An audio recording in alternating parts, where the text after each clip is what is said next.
Question number 9 मा हेरौँ। Question number 9 मा के छ भन्दा 1 डिभाइड बाई 1 प्लस x को power a minus b plus x को power c minus b plus 1 divide by 1 plus x को power b minus c plus x को power a minus c plus 1 divide by 1 plus x को power c minus a plus x को power b minus a। अब यसलाई के गर्छौँ भन्दा हामी 1 प्लस x को पावर a इन्टु x को पावर माइनस b लेख्छौँ प्लस x को पावर c इन्टु x को power minus b plus 1 plus x को पावर b इन्टु x को power minus c plus x को पावर a इन्टु x को power minus c plus 1 divide by 1 plus x को power c into x को power minus a plus x को power b into x को power minus a। त्यसै गरी यो minus जुन छ नि माइनसलाई हामी 1 प्लस माइनस जुन छ त्यसलाई मुनि लाग्दा के हुन्छ त x b प्लस x को power c divide by x को power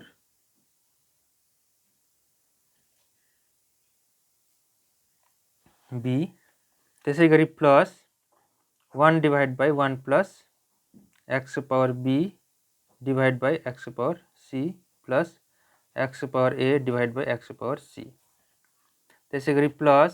1 divide by 1 plus x को power c divide by x को पावर a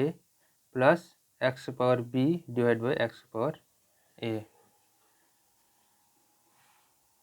अब के गर्छ भन्दाखेरि अब फेरि 1 डिवाइड बाई यो दुईटाको एलसिएम लिँदा के हुन जान्छ त एलसिएममा के आउँछ त x को पावर b आउँछ भनेपछि 1 इन्टु 1 को डिभाइड मुनि के छ त 1 नै छ भनेपछि के छैन त यो छैन त्यही भएर x को पावर b प्लस x को पावर a प्लस x को power c as it is. त्यसै गरी प्लस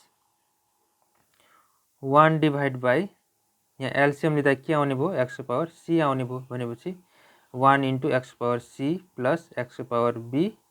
प्लस x को पावर a। त्यसै गरी प्लस 1 डिवाइड बाई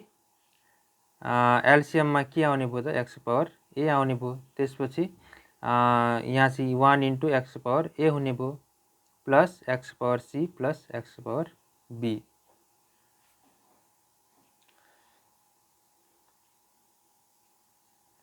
अब के गर्छ भन्दाखेरि यो जुन यिनीहरूलाई हामी माथि लग्छौँ यो डिभाइडमा छ मल्टिप्लाईमा गर्दाखेरि के हुन्छ त 1 इन्टु x को power b divide by x को पावर यहाँ b माथि हुन्थ्यो x को पावर a प्लस x को पावर b प्लस x को पावर c। मैले चाहिँ मिलाएर लेखिदिएँ किनभने यो चाहिँ अलिकति नमिले जस्तो लाग्यो त्यही भएर abc मिलाएर लेखिदिएँ। त्यसै गरी प्लस 1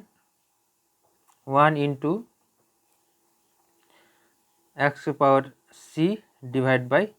x को पावर a प्लस x को पावर b प्लस x को पावर c। त्यसै गरी प्लस 1 इन्टु x को power a divide by x को पावर a प्लस x को पावर b प्लस x को पावर c। यो चाहिँ मैले रिएरेन्ज गरिदिएको है किनभने यो उल्टो पुल्टो छ किनभने हामी एलसिएम लिँदाखेरि सजिलो हुन्छ भनेर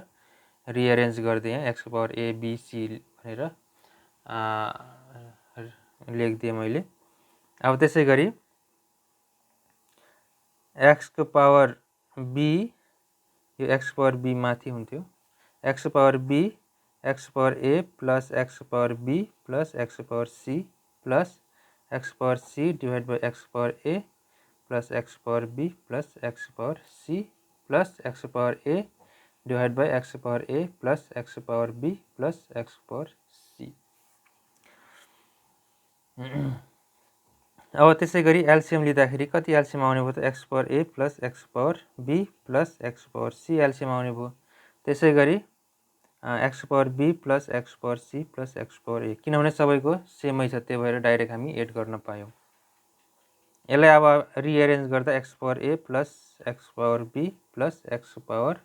C divide by x power a plus x power be plus x power c. भनेपछि यो क्यान्सल भयो, बाँकी बस्यो कति त